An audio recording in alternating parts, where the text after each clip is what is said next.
মানুহজনীৰ ব্লেকমেইলিঙত সি বিবেক শূন্য হৈ গ'ল।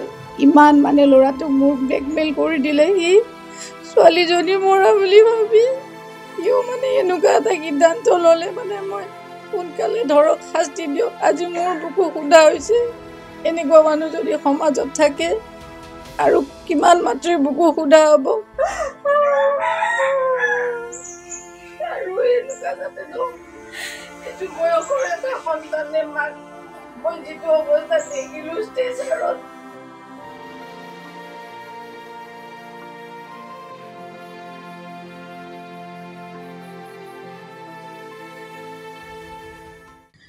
যোৱা 20 মাৰ্চত 19 মাৰ্চত তাৰ হায়াৰ ছেকেণ্ডেৰী পৰীক্ষা দি 20 মাৰ্চত আমি ঘৰলৈ আনিলোঁ তাক।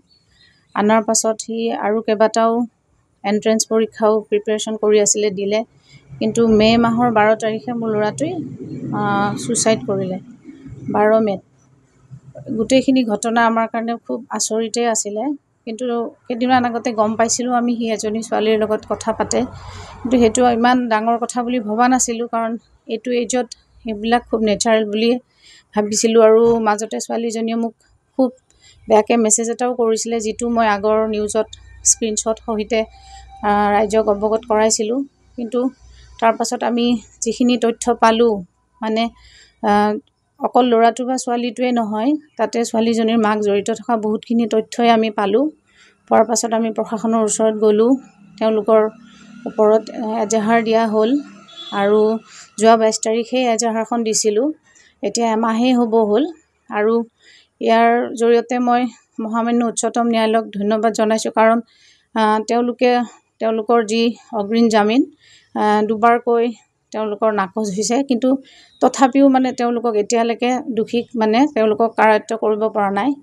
এই ক্ষেত্ৰত SP ছাৰ আৰু আমাৰ কেছটোৰ যিগৰাকী IO DSP Manas Pratim Choudhury sir, তেওঁলোকৰো কামবোৰ ভালকৈ কৰি আছে।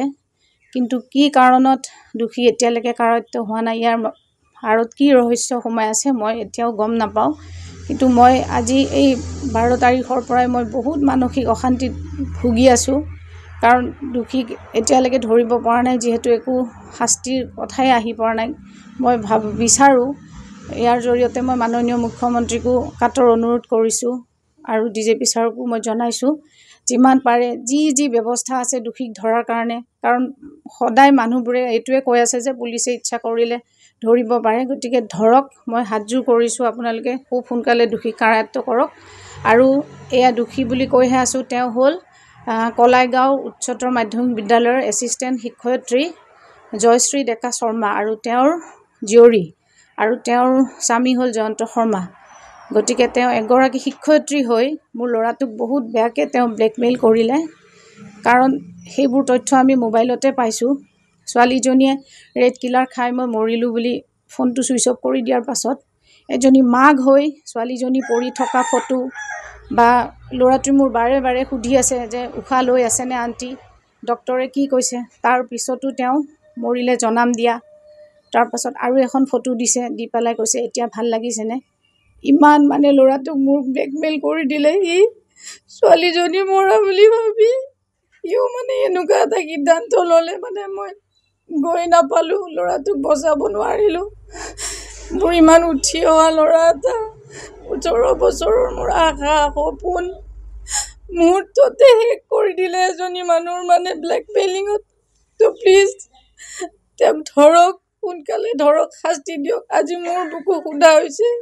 এনেকুৱা মানুহ যদি সমাজত থাকে আৰু কিমান মাত্ৰাৰ বুকু সোধা হ'ব, সেয়া আপোনালোকে অনুমান কৰিব পাৰিছে নিশ্চয়। কাৰণ মোৰ ল'ৰাটো এনেকুৱা বহুত ভাল আছিল, কাৰণ যিমান বেয়া হ'লেওতো মাকৰ কাৰণে ল'ৰা ছোৱালী সদায় ভালেই। কিন্তু এই তুলনাত মোৰ ল'ৰাটো বহুত আশা আছিলে তাৰ, মোৰ গোটেই 18 বছৰৰ আশা সপোন মুহূৰ্ততে মানে সি মানুহজনীৰ ব্লেকমেইলিঙত সি বিবেক শূন্য হৈ গ'ল। আৰু হৈ পেলাই ইমান ডাঙৰ সিদ্ধান্ত এটা ল'লে যে মুহূৰ্ততে পৃথিৱীৰ পৰা নাইকিয়া হৈ গ'ল। গতিকে দোষীক সোনকালে কাৰায়ত্ব কৰক আৰু তেওঁৰ শাস্তিয়ে সমাজৰ কাৰণে এটা উদাহৰণ হওক। তেওঁক ধৰক সোনকালে।